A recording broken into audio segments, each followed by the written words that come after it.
حضرت سیدنا موسیٰ علیہ السلام نے عرض کی کوہ طور پہ جا کے، مولا میری قوم پوچھتی ہے کہ کوئی ایسا کام بتا جو ہم کریں تو ہم سے راضی ہو جائے۔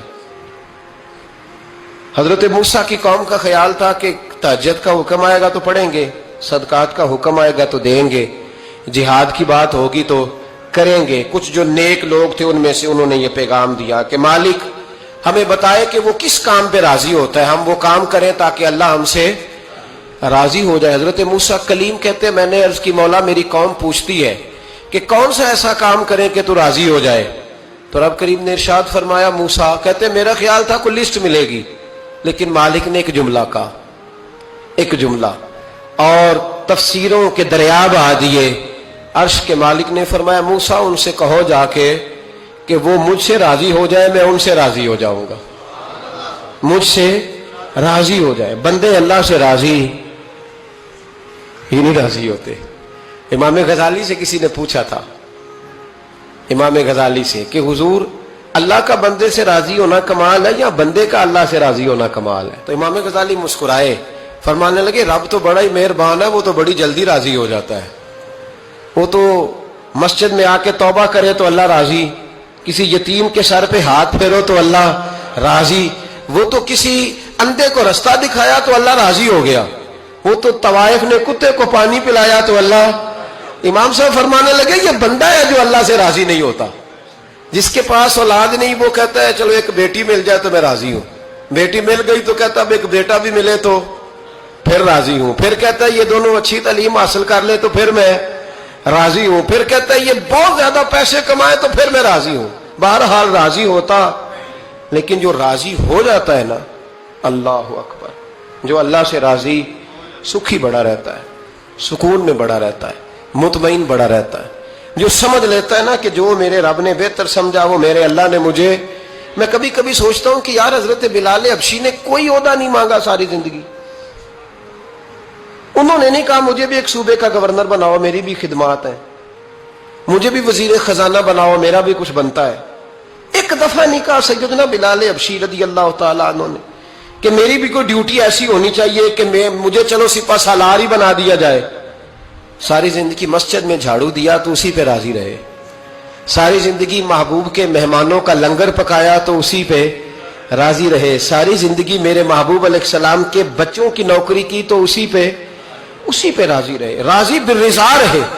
حدیث پاک سنیے، نبی پاک علیہ السلام نے ایک دن صحابہ سے پوچھا کہ تم کیا سمجھتے ہو، اپنے دل کو جب پوچھتے ہو، دل پہ توجہ کرتے ہو تو کیا جانتے ہو؟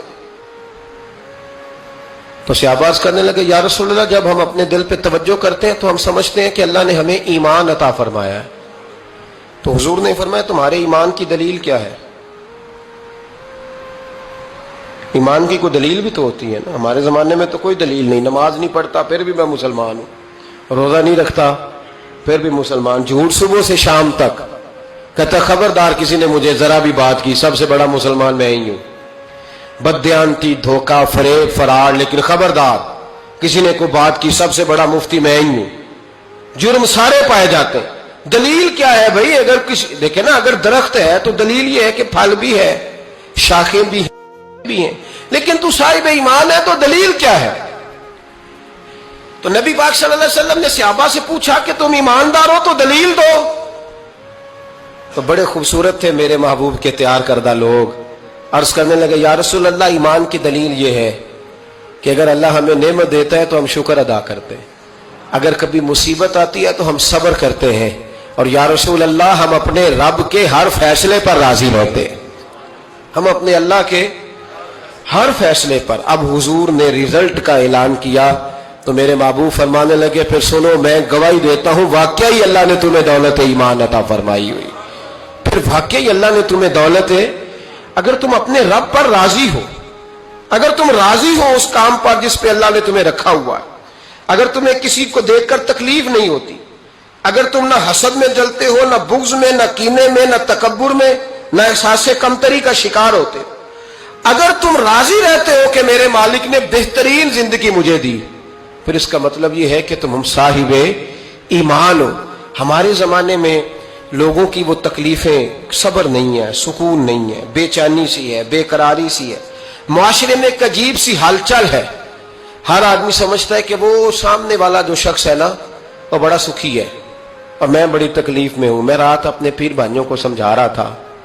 میں کہہ رہا تھا یاد رکھنا جس آدمی کا عہدہ بڑا ہوتا ہے نا اس کا زخم بھی بڑا گہرا ہوتا ہے. اس کا زخم بھی بڑا.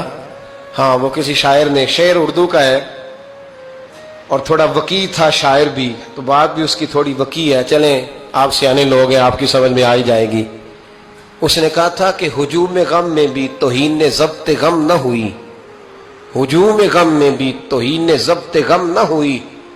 ہم اس احتیاط سے روئے کہ آنکھ نم نہ ہوئی. لوگوں کو نہیں پتا چلا کہ ہم رو رہے ہیں. ہم نے واہ ویلا کر کے دنیا, ہم اس احتیاط سے روئے کہ ہماری آنکھ نم نہ ہوئی. ہم نے واہ ویلا کر کے نہیں بتایا کہ بڑی دقت میں. ہم نے اپنے آپ کو محفوظ رکھا, ضبط میں رکھا, حوصلے میں رکھا. اللہ کی رضا پہ راضی رہے, اپنے آپ کو